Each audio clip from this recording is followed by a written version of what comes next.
Where I'm standing right now, there once stood, in fact just 2 days before stood the Rishiganga power plant, hydro power plant which got washed away after a glacial burst in these mountain ranges.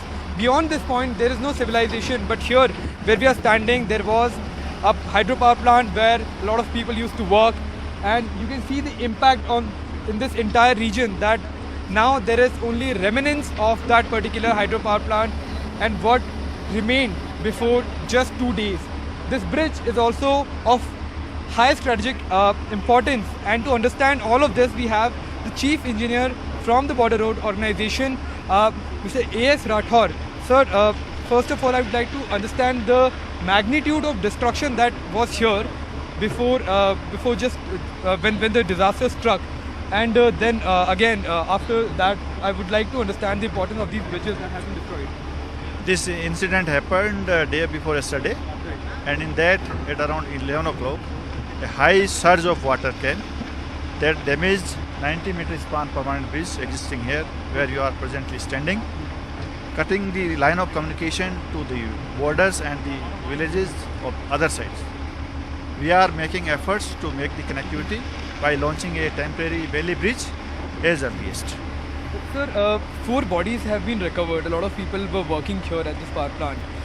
What are the efforts to maybe find or rescue, if possibility, of any people who are here? That is the biggest challenge here. As you are standing here, there are a lot of muck and debris, Right. and we are going very slow because dead bodies are being recovered. Today we have recovered 4 bodies, Right. and every effort is being made to recover them safely so that they can be handed over to the NDRF or SDRF. Sir, also a lot of people must have been washed away because the flow of water would have been very, very high. As we can see, if this entire project was washed away, then we can only imagine what was the scale of destruction.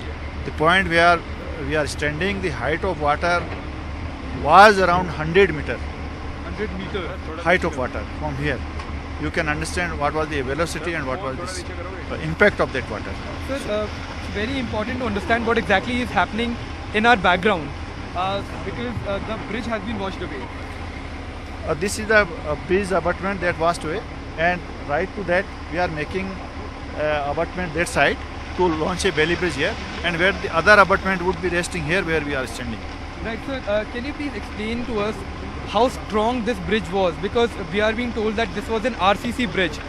It had reinforced concrete and cement, and we are also being told that this bridge connected borders with the rest of the country and these villages that are here.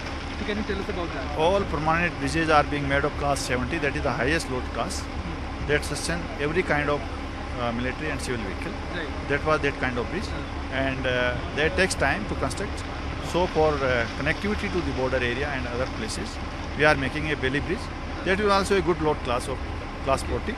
So that will also a good for the time being for the army. So if that bridge is constructed, we will have a connectivity, but how long, any idea is it going to take? Because definitely it's a very strategically important infrastructure. You know our motto, Sarme and Sarvam Sadhyam. BRO works 24/7. Right. Since day before yesterday, we have not wasted a single minute here. You must be seeing 8 to 10 machineries are working here round the clock at 3 locations. Here as we are standing, other side you are facing, and third one is where green pace you are seeing. 3 machines are working that side also Right. to make a alternative alignment. Right. Thank you so much, sir.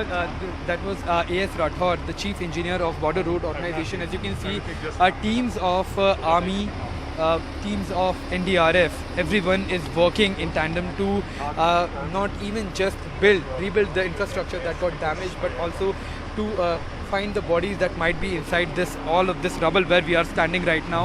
It's a very, very challenging task given the scale of destruction that we can see around us. All the machines are working, officers, personnel of Army, personnel of BRO, NDRF, everyone is working, and we can only understand that if there was a 90-meter lengthy bridge here, that too of reinforced concrete and cement, then we can only imagine that the kind of destruction that took place after that glacier burst in this area. Even right now, work is going on.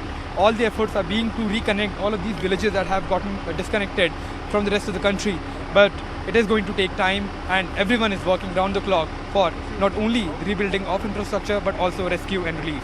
With camera person Ashwini Mehra, I'm Akshay Dongre for NDTV.